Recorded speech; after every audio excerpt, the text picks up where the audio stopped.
Thanks for tuning in. Ham Talk Live will be on the air shortly. Please stand by.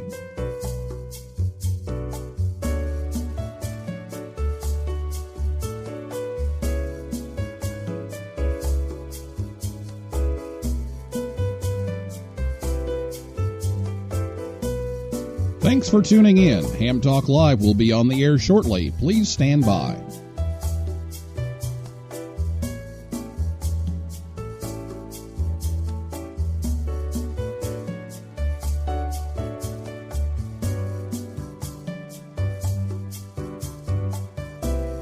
Thanks for tuning in. Ham Talk Live will be on the air shortly. Please stand by. This episode of Ham Talk Live is brought to you by Tower Electronics. For cables, connectors, and more, call 920-435-2973 or visit pl-259.com. And by the Ham Station. Get your new radio or antenna by calling 800-729-4373 or go to hamstation.com. It's Ham Radio.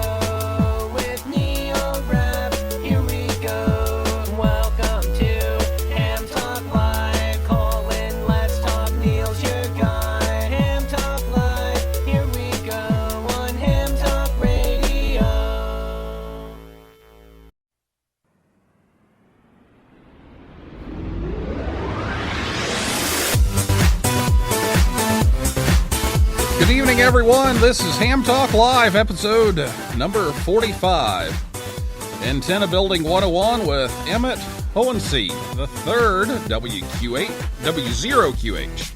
Recorded live on Thursday, December 29th, 2016. I'm your host, Neil Rapp, WB9VPG. Thanks for tuning in to this episode of Ham Talk Live. Sorry we're a little late. My guest was talking and he said I could blame him, so I'll blame Emmett. So, anyway, tonight we're joined by Emmett W0QH, and he will be taking your questions about antenna building and making antennas out of stuff you already have. And we'll take your calls live in just a few minutes. I'll let you know when to do that. Last week on the show, Brian Lynn, KD0HII, was here to talk about the meaning of 75. And the Christian Amateur Radio Fellowship. So if you missed out on what 75 means, give a listen. It's on hamtalklive.com in the archive. And you can also get that on most podcasting services like iTunes, Stitcher, Google Play, TuneIn, SoundCloud, and or even over on YouTube. So get your antenna questions ready to go. After the interview, you can call us on Skype. The username is Ham Talk Live, or you can just call us by regular old telephone. That number is 812-NET-HAM1, 812-638-4261. You can also tweet your questions if you want. That's at Ham Talk Live. We already have one, so I'll get to that in a minute. And we'll take your calls. So I'll be back with Emmett right after this word from Tower Electronics right here on Ham Talk Live. This episode of Ham Talk Live is brought to you in part by Tower Electronics. Tower Electronics has been the Ham's dime store since 1978. When you need connectors, mobile and handheld antennas, cables, or adapters, visit Scott or Jill at a Hamfest near you. Or you can order online at pl-259.com or call 920-435-2973. Stock up on those supplies like PL259 and N connectors, SMA adapters, audio cables, soldering supplies, mobile antennas, and ham sticks. Their silver-plated N connectors are even used on the International Space Station. Tower Electronics carries MFJ, Comet, Daiwa, OPEC, Workman, and Ham Pro products. And don't miss their 0% off sale going on now. Tower Electronics, online at pl-259.com, proud to sponsor this episode of Ham Talk Live. Two antennas met on a roof, fell in love, and got married. The ceremony wasn't much, but the reception was excellent. You're listening to Ham Talk Live with Neil Rapp.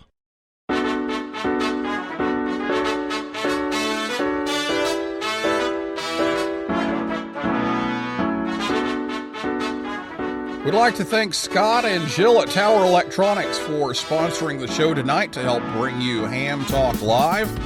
They're taking a break from the Hamfest tour for a couple of weeks, but they'll be back at it on January 14th in Orlando at the University of Central Florida. And then they'll be in Fort Myers, Florida, St. Charles, Illinois, and Collinsville, Illinois. So until then, give them a call at 920-435-2973 or visit their website at pl-259.com and tell them you heard it here on Ham Talk Live. Ham Talk Live is on the air every Thursday night at 9 p.m. Eastern Time right here on hamtalklive.com.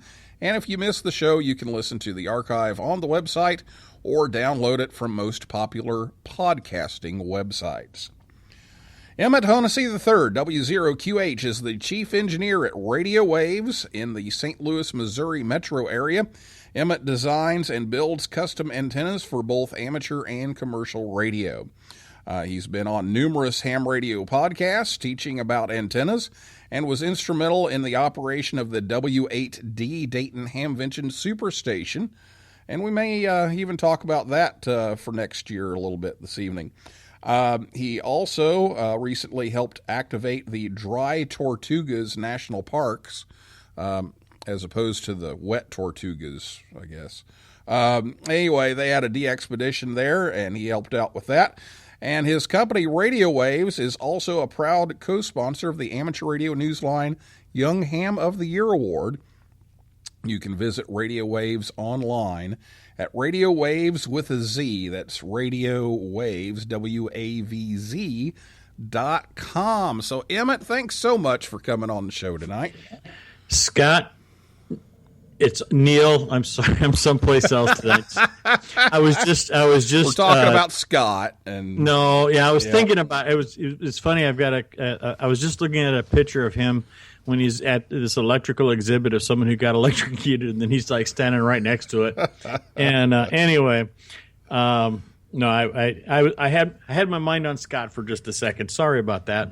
I kind of went off on us. But Neil, it's an honor to be here with you, man. It's good hearing you again and seeing you again earlier today. And sorry I got you so involved in our conversation that we missed the start time of the show. Yeah, we were getting ready, and we got talking about something, and all of a sudden I looked up, and it's two after. So sorry about that, folks. Yeah, but we were talking about Scott, of course, or actually it was or was it Christian? I'm not really sure. Yeah, one of those guys. Yeah. Well, anyway, let's get into the antennas, and we want to have some fun with this tonight. And one of the things I know that you're interested in is making stuff out of stuff you got laying around. But first, let's talk about just a basic antenna build. Let's say that the sunspot cycle's awful. The bands have needed cardiopulmonary resuscitation here lately. And 160 is going to be a better option for the next few years. So let's say I decide I want to put up an antenna for 160. What do you suggest? Well, my one go-to antenna for a single band operation as far as a wire type antenna would be a simple double bazooka. The quickest installation would be a dipole, but the quietest would be the double bazooka because you have a little bit more gain, it's quieter, and it has a little bit more bandwidth than your normal dipole. Very good. You want to give the newbies out there a little explanation on what the double bazooka is, by the way? Oh, sure. The double bazooka is basically an antenna that's made out of coax. And what we've done is we've taken what you'd call a folded dipole and put basically the element that would be, let's say the top element, and that's actually the center conductor of the coax. And then on the ends, most people don't realize this, but those end wires, really all they are tuning stubs. They are meant to make the antenna resonate at the specific frequency at 50 ohms, which is nice. Very good. And What this does is it basically creates like a loop type antenna. It gives you like some of the benefits of a loop antenna, which is very quiet. It reduces the noise that you would normally hear from, let's say, magnetic type devices like motors and someone's bad ignition system as they drive by. And I can't begin to tell you how many times, like the dump truck is driving down the street and they've got a bad, glow plug or something like that. And you can hear it just whining as it goes down the street, almost in stereo. But, yeah. Okay, great. Well, and a 160 loop, well, you'd have to have some real estate for that. Yeah, you'd need about 500 feet for that, and that's an alternative to having something like a loop. Would be something like the double bazooka. It's designed just for that one frequency. It's a high performance antenna for one frequency, and that's the way we like to describe it. We've got a couple serious DXers and also people who like to compete in different competitions that like to use the double bazooka as a spotter type antenna, and then they'll use their beams and whatever and point it in the direction that they hear the signals coming from. But for the most part, it's an excellent antenna to play with if you have one band and one band only you want to play on, and that would be the double bazooka. Then of course the next one would be a simple dipole, which is basically two wires with a matching, not a matching section, but a simple balun that you would put up in the middle, and you don't even necessarily have to go out and buy a balun. You can make one yourself fairly simply, and we can probably get into that in a little bit as we get into the discussion of Antennas 101. Yeah, great. Well, you mentioned that having to improvise is always something that we need to do, and yeah, I learned that this fall in some contesting, and our main antenna went down and we had to improvise. But one of the things I wanted to ask you about is something that at the Dayton Youth Forum a few years ago, there was a high school club, which I do, but this was a different high school club, and they had a crazy antenna building contest. That was one of their activities, where they just took any kind of random object and tried to load it up. So they had ladders. They had shopping carts from the grocery store. They had light poles.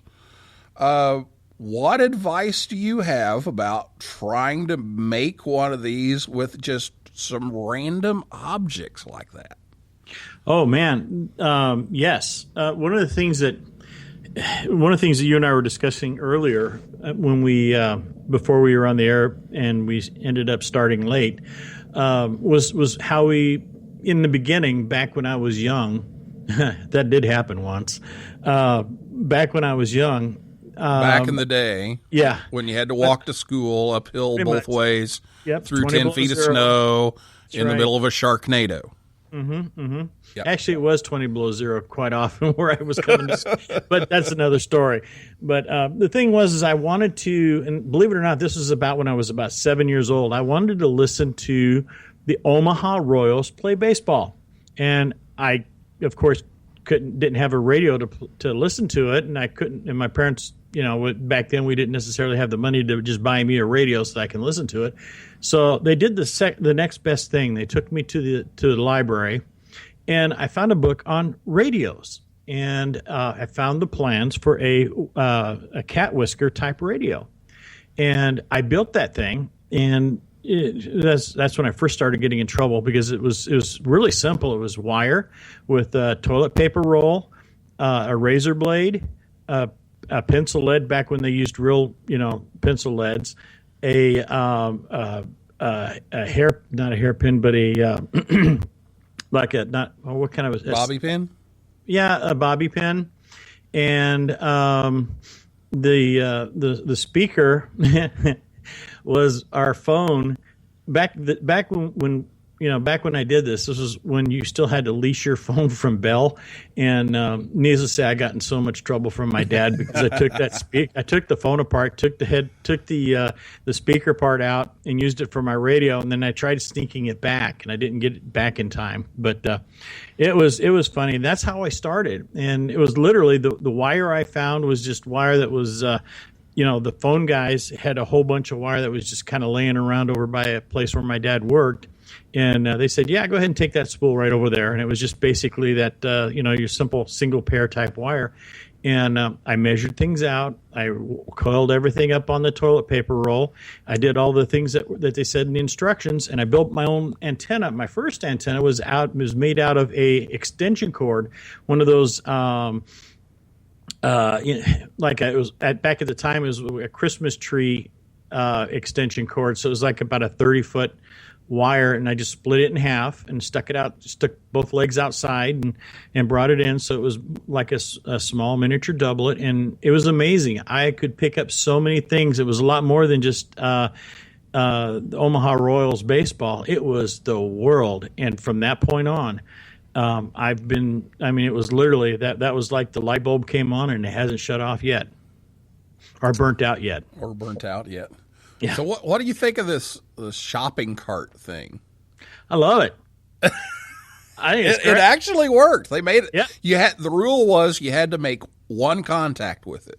Right. Or it didn't count. Yep. And it worked. Yeah, it's amazing. I've seen people load like those aluminum chairs that you get for sitting out on the beach or going out places. I myself have done I've taken a soda can, I'll cut off the top, cut off the bottom, and then I use like scissors and I cut it into one continuous wire effectively. You'd be surprised. You could get almost 16 feet of wire off of a soda can. It's flat, it's very fragile, but you have about 16 feet, which if you were to figure that out, what would 16 feet times 2 give us real quick? Oh, that'd be about 20 meters, wouldn't it? And then it would be a quarter wave on 40. So, you could do a lot with practically nothing. It's just a matter of allowing your mind to imagine what you can do with what you've got. And as an exercise back in the day when I was in the military, or even before, well, actually around the time when I was in the military, our life was all about, constantly testing ourselves, constantly pushing an envelope, constantly making ourselves uncomfortable, putting ourselves in situations where we didn't have everything we needed to do our job. So we had to work with what we had in the field. And trust me, Neil, sometimes the places that I was at, there was nothing in the field. So you got to be really creative, really quick on making things work. And when you knew lives were on the line, there's that added incentive of making things work. Just real quick, we do have at our website at www.radiowavz, that's RADIOWAVZ.com. I've got a section set up. It's called Antenna, Data, and Information. So if you go to our website and you look at the top bar, you'll see a section called Antenna, Data, and Information. In there, you'll have, if you go to that location, I've got a section called Antenna Systems with several downloads. And a couple of these downloads are really handy downloads to have. One was a slide rule that I designed for ICOM radio. It pretty much gives you the links and everything. All you do is you just download the PDF, cut it out, and put it together. The other one is a real slide rule, Neil, and you've got that one, don't you? The real one. I do, actually. Slide rule. That is a tool that I use, believe it or not, just about every day, mainly because it's so much quicker than typing in everything to get the right answer. Of course, on my wheel, I've got little cheats that I've already, over the years I've put in it. But what's so cool about it is you can pretty much pick a frequency, and it'll give you an idea about the length of wire that you need to work with. The other downloads, by the way, on the website are Antennas and Propagation, which this is the Army manual on, basic antenna theory, basic propagation. And by understanding just those two things, you'd be surprised at how much of the world gets opened up to you, because you can figure out fairly quickly what you need to do to make things work. And there's a whole section in there in that manual on field improvised antennas. And that's something we'll continue to talk about. And then, of course, you have the regular radio wave slide rule, and then you have the U.S. Army antenna systems. And then I'm not going to be prejudiced. We also have the U.S. Marine antenna manual. It's got more pictures in it. Oh, it has more pictures. I see. Yeah, we don't want to start another another battle here. Yeah, there we go. Good. All right, so before we take a break here, and then we're going to take some calls. What about a little more traditional antenna? We've talked about the crazy antennas like the shopping cart, but just stuff laying around at home that you may have already. What do you suggest for making a more traditional, actual performing antenna? Okay, I'm going to give you a number. It's a special number. It's a key number. It's a number that if you can remember this number, you can probably have the key to figure out just about everything that you need. 468. Everyone get a pen and paper and write this special number down. 468. What do you think that number is, Neil? That would be the speed of light converted to meters or feet. Feet for wavelength. That's correct. And then, of course, there's a little bit of an adjustment for it because we're going to be using thin wire instead of super wide wire. But with that number, that's a half wavelength. So you take whatever frequency you think you're going to be working on, divide that by 468, and that's the total length of wire you need to have a resonant wire on the frequency that you want to operate on. And then you can cut that in half, and then you have your basic dipole. Now, because I'm a scientist, I have to give out the other number. Please. And that's 300. Yes. In meters.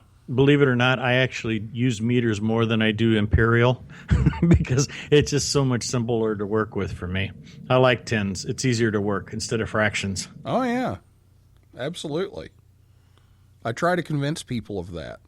Sometimes it's difficult. Yeah, I mean, it's like, it's hard to change our ways, and I understand that. But for, just like you said from the scientific standpoint, by not dealing with fractions, but by dealing with tens, it's easier to work and it's quicker to calculate too. Yep, sure is. Okay, I interrupted. Go ahead. No, go ahead. You're going into a break. No, you're good. Go ahead and so what do we do with the 468? Okay, take the 468, you divide that by the frequency that you think you're going to operate on. So let's go with 468 divided by 14.1. Okay, and that will give you a number. I don't have my calculator with me, but it will give you a number around 16 and a half feet long. Okay, actually around 33 feet. And what will happen there is you take that number and you divide that by 2. Okay, once you got that number, which should be about 16 and a half feet, that's the length of wire you need for each side of the dipole. And what you'll do is you'll take, you could take an extension cord, you could take some spare wire, some old phone wire. I can't begin to tell you how many antennas I've made out of telephone wire, scrap wire. Pull it to the length, cut it, and then try and put it together in. If you have a piece of coax, you can go ahead and connect it to the coax. If you don't have coax, you can make something like a doublet. Or what you can do is at that point, at that 16, the center point, you can go ahead and twist the wires together all the way down, and that becomes a balanced feed all the way down. And in many cases, believe it or not, just like that, it'll almost work without having to mess with tuning or anything like that. Sometimes if you have to do tuning, you can do something like a common mode type choke. With twin lead, it's not as easy, but what you have to do is you just give it a couple more twists at the top, towards the top of the antenna, or you change the angle of the antenna. In other words, you either lower the center so that the things are more level, or you drop the legs down so they're a little bit at a higher angle. And believe it or not, that will have a tendency of changing the overall impedance of the antenna. So this is kind of interesting with the dipole. Most people don't realize is that at an antenna that's a dipole, at a flat top is 75 ohms. And that's why we use that one-to-one balun, that voltage balun or the current balun that you hear about so much. Or if you set it up as an inverted V, it becomes closer to 50 ohms. So what happens is by changing the angle of the wire, you can actually change the impedance of the antenna without having to mess with matching sections and stuff like that. Very good. Well, we are going to take a break. We're going to pay some of the bills. But we're going to come back, and when we do... Who's that Bill guy? Yeah. I think he started Microsoft, if I remember right. Yeah. When we come back, we're going to take your calls. So get ready for that. I'll let you know when, but we're going to take your calls here in just a minute after this message from the Ham Station right here on Ham Talk Live. This episode of Ham Talk Live is brought to you by the Ham Station. For over 37 years, the Ham Station has sold new and used radios, antennas, accessories, and equipment to hams everywhere. Give Dan or Jeff a call at 800-729-4373 or order online at hamstation.com. Ham Station carries all the major brands like ICOM, Yaesu, and Kenwood, and they have a wide selection of radio scanners, MFJ accessories, Heil sound products, amplifiers by Mirage and Ameritron, Cushcraft antennas, and more. Easy online ordering is at hamstation.com or call 1-800-729-4373 to place an order and talk it over with the experts. The Ham Station, proud to sponsor this episode of Ham Talk Live. Oh, yeah. You're talking ham radio, baby. You're listening to Ham Talk Live with Neil Rapp. Join the conversation. Call us on voice with Skype at Ham Talk Live or give us a call at 812-NET-HAM1. That's 812-638-4261. Now, here's more Ham Talk Live. Welcome back to Ham Talk Live, the Ham Station. As you covered for used equipment and new equipment, give Jeff or Dan a call at 800-729-4373 or go to hamstation.com and tell them you heard it on Ham Talk Live. Be sure to listen to Ham Talk Live every Thursday night, live at 9 p.m. Eastern Time. All you have to do is go to hamtalklive.com. Also, check out our Facebook page and Twitter feed. Just search for Ham Talk Live. So it's time for your calls now. If you have an antenna question for Emmett, call 812-NET-HAM1. That's 812-638-4261. Or you can Skype your question at Ham Talk Live, or you can tweet at Ham Talk Live. We do have one question here on Twitter we will start off with. From Air Dispatcher LAS, and wants to know, I want to build antennas. Do you need an antenna analyzer? And if so, hang on here a second. Let me turn you back on here. And if so, which one is best? Which antenna analyzer is best? And your thoughts on the MFJ 269C. Wow, good question. Technically, an analyzer is an excellent tool to have in your shack at just about any given time. There's a couple things that, if you have the ability and you have the funding for it, an analyzer is always a good thing. You could also go with a noise bridge, which doesn't cost as much and gives you about the same information. Definitely, you need a dummy load, a good dummy load, because you're going to use it as a diagnostic tool to determine if your coax is bad or something. But for the most part, yes, an analyzer is something that should if you can afford it and you can get it, definitely have one in your shack. Otherwise, there are other ways of tuning an antenna, believe it or not, that you don't necessarily need an analyzer. Although I will admit I carry an analyzer with me just about every time I go in the field. And you're not going to believe this analyzer is the MFJ 223. It's a little itty bitty thing that quite literally fits into your pocket. It's accurate enough to give me an idea of what's going on with the antenna, and it allows me to get into the area that I want to get into. I like the 223 It also has a nice little color display, and it's also good for when we're at shows to show people this is what the antenna does.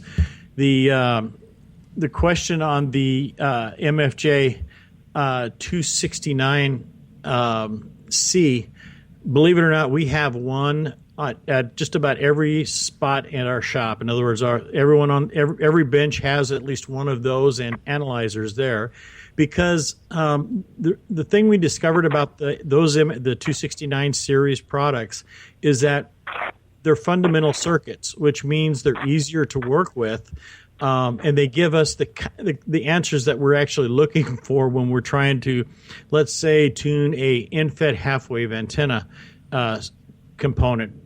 We literally, when we build our in-fed half-wave antennas, we hand tune each of those coils, and these analyzers have proven to be, the most efficient and the easiest for our guys to basically work with.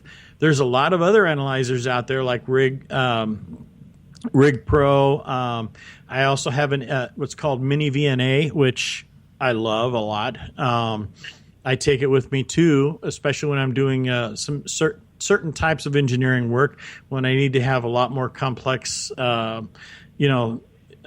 just say telemetry information and so on about what's going on the antenna or the circuit or the filter or whatever. A long answer to a short question was yes. If you can get a VNA or an analyzer, that would be good. I definitely like the 269. Matter of fact, I have an MFJ 269 that I purchased back in 1997, I think, and it's still in service. I've taken that one analyzer has literally helped me to put together something on the order of 75 FM radio stations in Africa. So needless to say, that was the one tool that I had with me to put together a lot of different things in the field, and it's durable and it still works. Very good. Oh, we've got a caller on the line here. Who's this? Yes, sir. This is Tony Ridland from Kokomo, Indiana. KC9QVE is my call sign, and my question was, I run HF with a 120-foot wire outside my one-level apartment building. And a lot of times in the winter, with the ice and snow and stuff, a lot of times the weight of the ice sometimes makes that thin wire, although my ham buddies have helped me upgrade with like a thicker black wire than what we used last winter. A lot of times it comes apart, and I have a portable MFJ, I don't remember here right in front of me. Let's see if I can find the crazy thing. 1621, but it's just for 40 through 10. My question, I guess, is there a more efficient indoor antenna element that could just be put indoors in my shack, so like in the winter much especially, I won't have to worry about it breaking again for like the 6th or 7th time in the last 2 or 3 winters? Are you talking about it's like it's a coil, the 1641? Yeah. Okay, yeah. Sometimes that helps. If you have like a porch or something like that, and you lose your 120-foot wire because of bad weather, it doesn't hurt to have. I've gone as far as just using one of those telescoping stainless steel whip antennas that they sell with a coil, and I literally attach it to, let's say, the porch, somewhere on the porch, and then I'll either run it what's called a counterpoise, where I run a couple wires down below, or I'll just connect to the steel railing and use that as my counterpoise or ground plane. You'd be surprised what you can do with something very simple. And the nice thing about having that coil is it allows you to kind of fine-tune things by moving, your alligator clip up and down the coil to get you the best signal. And, of course, if you don't have an analyzer, what you do is you go to your radio, you turn your AGC off, and you just start moving things up and down until you hear the maximum static, if you can find a dead spot on the band. And what you do is you just go for the loudest noise, and that will generally tell you that you're pretty much in the area you want to be. All right. Well, gentlemen, I appreciate the information, and I hope you get a whole lot more info on the podcast this evening. You take several more calls with even more questions, probably even better than the one that I asked. Appreciate it very much. 73. 7-3. That Thanks was a for good calling, question, Tony. Yeah. Tony? That was a very good question, by the way, because it's, how many times do we have one antenna and the next thing you know, it's not working anymore? What are we going to do? Right. I've had that happen so many times. As a matter of fact, we had one example was out on the Batfish, the USS Batfish, which is a submarine. The tornado took out the main antennas and the big loop antenna. So, it was all about trying to come up with what can we do to get on the air? And it was quite interesting, the different things we came up with. And of course, we did get on the air. But you're going in the right direction, Tony. All right, appreciate you very much. Happy 2017 to both of you. All right, bye-bye. Thanks, Tony. Bye-bye. And we've got another call on the line. It's Karen Eve Murray, KD2GUT. Good evening, Karen. Hey, good evening. How's everything going there? Excellent. It's really nice. It's not too cold, not too hot. Actually, I'm down in my lab, so I can't tell you what the temperature is outside. I was going to say, as long as you're not frozen where you can't move, and as long as you aren't too hot, you're doing good. I have a question. I'm planning ahead actually for the spring, and maybe you can help me out. I'm a relative radio rookie. I've got my ticket maybe 3 years, not quite, and everything I have in my shack right now is kind of off the shelf. I've done no building. I wanted to get up and running. I think 2017 is going to be the year for me to get out into the parks. I don't know that I'll be doing any summits, but when it's beautiful out, who wants to be indoors? Can you suggest for me, as a relative newbie, an antenna that I can use, preferably for 1 or 2 bands? But if my option is only 1 band, what would be a good HF antenna for me to try building and setting up myself on site? That would really get things rolling for me in the spring, I think. You know what? You've touched, Karen, thank you for calling. You've really touched on a very good topic right there. One thing that I really appreciated about the National Parks on the Air is the huge mobilization of people getting out and just experiencing nature and having fun and enjoying their hobby. And Karen, I will tell you this, whenever I go somewhere, I always generally have a HF radio of some kind with me. And I will take 1 or 2 different types of antennas. The first antenna is one of our in-fed half-wave antennas. It's an all-band antenna. It's not the most efficient antenna in the world. However, it is a good antenna to get on the air and literally talk around the world on with not a lot of power. It's about 33 feet long, so it's not that hard to, if you had something like a push-up pole or you could throw something up in a tree, just running, that wire somewhere. It doesn't take too much to get on the air. The other one is an in-fed. I'd like to kind of go with the in-feds, especially with real quick mobile type stuff, because you don't want to be running a whole lot of wire. You don't want to attract a huge amount of attention to yourself as far as all the stuff you're setting up. And plus, we want to have fun when we go out, so we don't want to spend all our time setting things up just to have about 5 minutes on the radio. The other antenna is a in-fed half-wave 40-20-10. And what that gives you is it gives you 40 meters, 20 meters, and 10 meters without a tuner. And it's very efficient in-fed. The reason why I kind of like it is because it is a full 20-meter half-wave antenna. It's a full wavelength 10-meter antenna, and it's kind of, it's a compromise on the 40-meter side, but you can definitely get out. And those are 2 antennas that I really like, especially going out in the field. Every year around the 4th of July, I like to visit my daughter up in Boston, around Boston, or actually in New Hampshire. And I have a tendency of climbing up Mount Monadnock. And what I like to do is go up on top of the mountain, and I'll set up a little HF radio with an antenna. And generally, believe it or not, that antenna is one of our not an in-fed half-wave, but it's one of our, like a 40-meter off-center fed, which gives me, some pretty good gain on 20. I get 40 as a resonant component, and then I can sometimes get 15 in, and I can get a lot of the other bands in. And I really like that as far as just being able to get out in the field and do something. It's light, it's easy, it fits in a pencil case, and you're on the air. And that's the key thing. Yeah, I appreciate that because when I get to the site, I envision myself unpacking and then saying, all right, I'm now going to kill 2 hours trying to figure out how to set up the antenna. And basically, I want to plug and play. It sounds like this would be the ticket for that. Oh, yeah. As a matter of fact, sometimes pre-planning is, if you can put like your radio, they sell these Pelican cases at Sam's for $15. You could probably put your radio in the battery, or if you have a small, don't get a big car battery or anything like that. You can get these lighter weight batteries that will give you like 12 to, let's say, 20 amp hours of power, which will give you a couple hours without having to worry about charging things.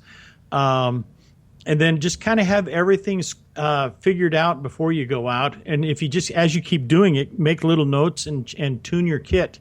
So that way, when you get out there, you connect the coax to the antenna. The antenna goes up on your push-up fiberglass pole. You can either get those through like MFJ, sell some really good push-up all the way up to 33 feet, or you can go to Walmart and get a crappie pole, a 16-foot crappie pole, and then run your wire up that way. It's just keep it simple. Don't make it complicated, because the whole idea of you going out there in the first place is enjoy the environment, enjoy the ambiance, and have some fun with your hobby. That I would like. Yeah, I'm past the age of climbing trees, so I like the idea. I like the idea of the pole, very definitely. Or I can make friends with some of the local squirrels. Maybe attach it. There you go. There you go. Right, attach an acorn to one end and have them. But I think these poles are certainly the way to go. Thank you. Thanks very much. No problem.